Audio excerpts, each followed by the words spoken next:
قالو، ان تینوں نبیوں نے ان کو جواب میں کہا، ربنا یعلم انا الیکم لمرسلون، ہمارا رب ہی اچھی طرح جانتا ہے کہ واقعی ہم تمہاری طرف بھیجے گئے ہیں، اب ہم تمہیں کیا گارنٹی دیں، ہم جھوٹ نہیں بول رہے، ہمارا رب جانتا ہے، اسی نے ہی ہمیں وحی دی ہے، جس پر وحی اترتی ہے وہ جانتا ہے کہ میں نبی ہوں یا نہیں۔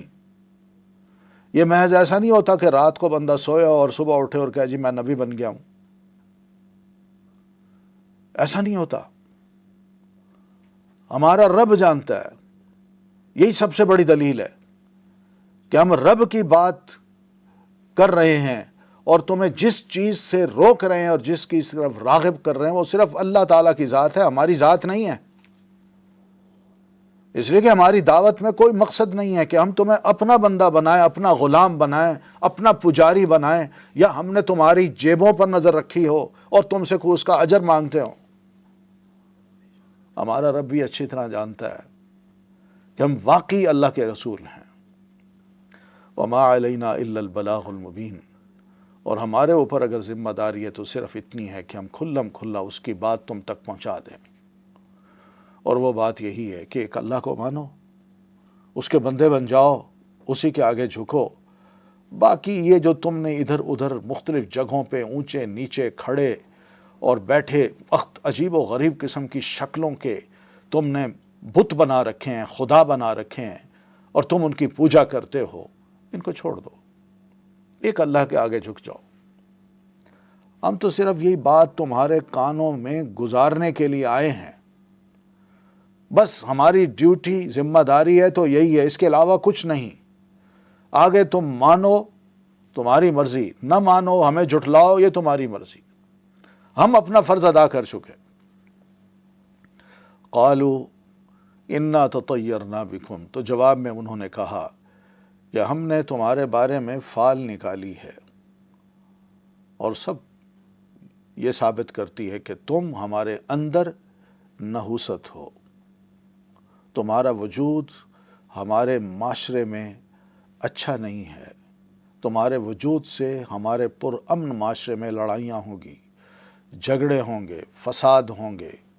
لوگ گمراہ ہو جائیں گے، ان کے افکار بدل جائیں گے، اس لیے ہم نے یہ فال نکالی ہے کہ تمہارا رہنا ہمارے معاشرے میں یہ درست نہیں ہے، تم برے لوگ ہو۔ یہ نبیوں کے بارے میں فال نکال لیتے ہیں لوگ، اچھے اچھے لوگوں کے بارے میں بھی۔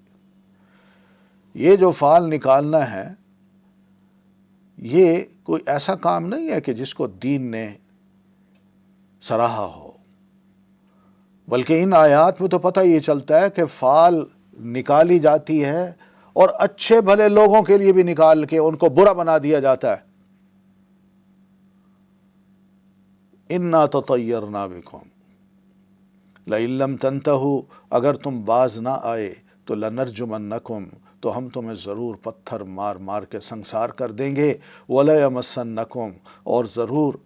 پہنچے گا تم کو، منا عذاب علیم، ہماری طرف سے بڑا دردناک عذاب۔ مراد یہ کہ باز آ جاؤ، یہ کام مت کرو، تم یہاں سے چلے جاؤ، تمہارا وجود اس معاشرے میں ناقابل تسلیم ہے، ہمارے لیے ناگوار ہے۔ اگر تم اپنی اس دعوت و تبلیغ سے اور اپنی ان باتوں سے باز نہ آئے تو پھر یا تو ہم پتھر مار مار کے تم لوگوں کو سنسار کر دیں، اور یہ بھی ہم کر سکتے ہیں، یا پھر یہ کہ عذاب کی کوئی سزا کی کوئی اور دردناک اور بھیانک کوئی صورت ہم ایجاد کر لیں کہ جس سے تمہیں ہماری طرف سے بڑی سخت قسم کی سزا ملے۔ ناظرین، یہیں تک اکتفا کرتے ہیں، تو انشاءاللہ آئندہ مجلس میں آپ کی خدمت میں ہم دوبارہ حاضر ہوں گے۔ اس وقت تک کے لیے اجازت۔ السلام علیکم ورحمۃ اللہ وبرکاتہ۔